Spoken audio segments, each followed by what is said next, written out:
deal. But and then once you start to put that in their minds, then they're like, oh well, maybe I shouldn't do this. Maybe I shouldn't play with that person or whatever. I just feel like that. I feel like that. How do I want to explain that? It's like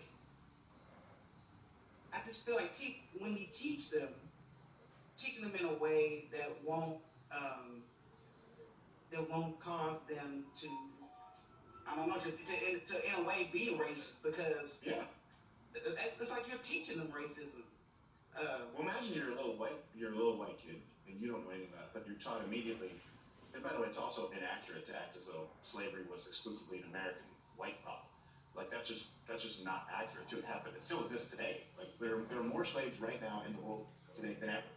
Because most of them are sex slaves. So we just sort of, because we are all way more privileged in the United States where we don't have slavery, black and white, we don't realize that in Asia, in the Middle East, in Africa, slavery is still a way of life. And it's not based on race. It's based We on ended it whoever in you can America subjugate, you know? a And that's long where time slave ago. trade started, right? Was West Africa and North Africa. Like we talked about this not too long ago in a program. There were over a million, white Mediterraneans who were just kidnapped off of Mediterranean coast and enslaved, like a lot. But they weren't just enslaving. It started in Africa, so a lot of slaves were black, but they also went to the Mediterranean and enslaved whoever they could find.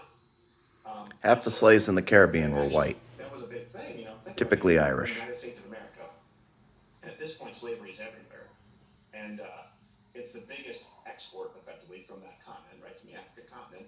And you want to end it, but you can't at that point because everyone's took the bloodiest war ever to end it, and largely white people, but white and black people fighting hand in hand. You know what I mean? Like everyone makes mistakes, but to then instill into, and I see this, and I'm worried as someone who has young kids, white kids, where I don't want him to be made to feel guilty for something he had nothing to do with. Because I know that if you tell him, hey, you're basically garbage because someone did this hundreds of years ago, Yeah, that's a problem. that's going to create more racism. Exactly. Yeah, that's a problem. Yeah, I'm talking about, yeah, school.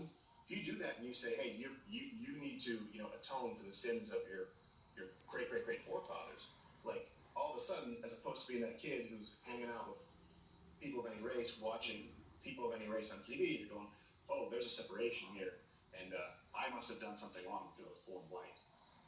And we see that now, where there's definitely, I do think racist sentiments have gone up, just not in the sense that they support slavery, but just people are afraid to talk. I agree. And that's something that we run into quite a bit. So it just seems like, There's got to be some sort of a middle ground, though. Yeah.